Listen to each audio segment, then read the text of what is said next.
নমস্কার বন্ধুরা। আজ কলমি শাক দিয়ে দারুণ স্বাদের একটি রেসিপি নিয়ে চলে এসেছি। আমি যেভাবে এই কলমি শাকটা রান্না করছি এইভাবে একবার বানিয়ে দেখুন, গরম ভাতে অসাধারণ খেতে লাগবে।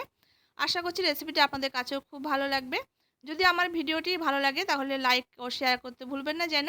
আর আপনি যদি নতুন বন্ধু হয়ে থাকেন, যদি চ্যানেলটি এখনও সাবস্ক্রাইব করে না থাকেন, ভালো লাগলে চ্যানেলটি সাবস্ক্রাইব করে পাশে থাকবেন। আমি এখানে নিয়মিত ঘরোয়া রেসিপিগুলো শেয়ার করে থাকি, আশা করছি আপনাদের কাছেও ভালো লাগবে।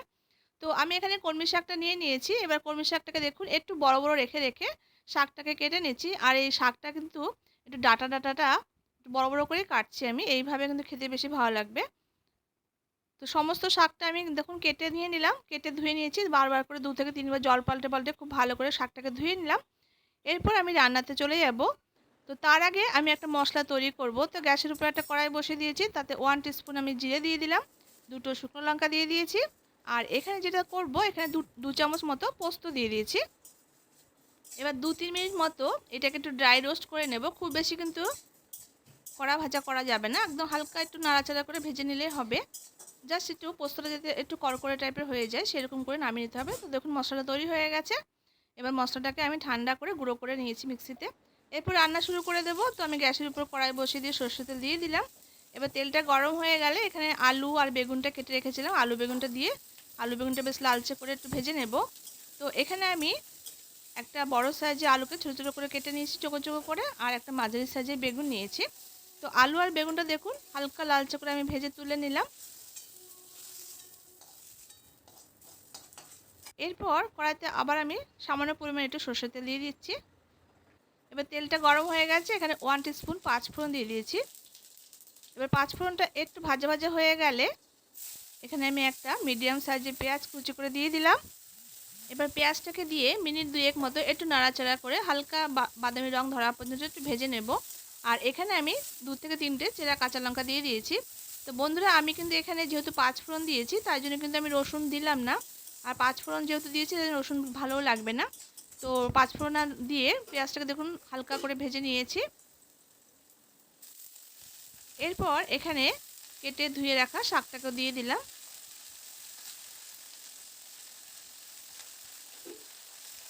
শাকটা দিয়ে দিয়েছি। এবার এখানে টেস্ট হিসেবে লবণটা দিয়ে দিয়েছি। আর সামান্য পরিমাণ একটু হলুদের গুঁড়ো দিয়েছি। যারা পছন্দ করেন শাকে হলুদ দেওয়াটা তারা দেবেন, যারা পছন্দ করেন না তারা হলুদটা স্কিপ করবেন। তো লবণ আর হলুদটা দিয়ে শাকের সঙ্গে খুব ভালো করে নাড়াচাড়া করে একটু মিশিয়ে নিচ্ছি। আর এক্সট্রা কিন্তু জল দেবো না আমি শাকের মধ্যে। শাক থেকে যে জলটা বেরোবে ঢাকা দিয়ে রাখলে সেই জলে কিন্তু সেদ্ধ হয়ে যাবে। এবার ঢাকা দিয়ে ফ্লেমটাকে লোতে দিয়ে মিনিট ৫-৬ মতো রান্না করে নিয়েছি।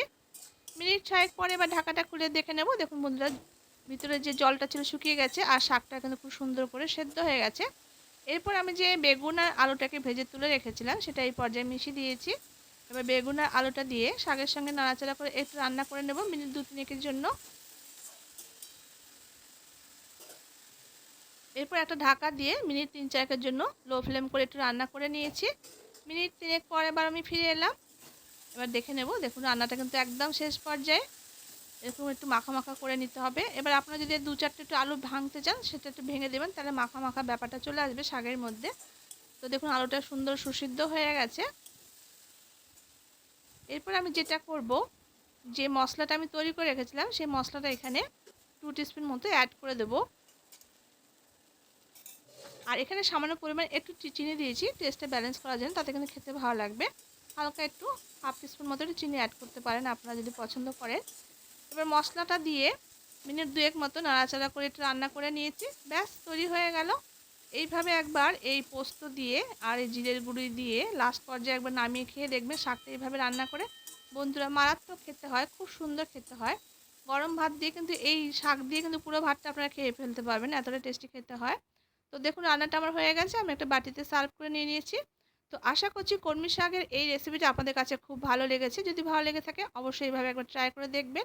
আর আপনাদের কাছে খেতে কেমন লেগেছে তা কমেন্ট বক্সে অবশ্যই জানাবেন। দেখা হচ্ছে নেক্সট রেসিপিতে। ততক্ষণের জন্য সবাই খুব ভালো থাকবেন, সুস্থ থাকবেন। ধন্যবাদ।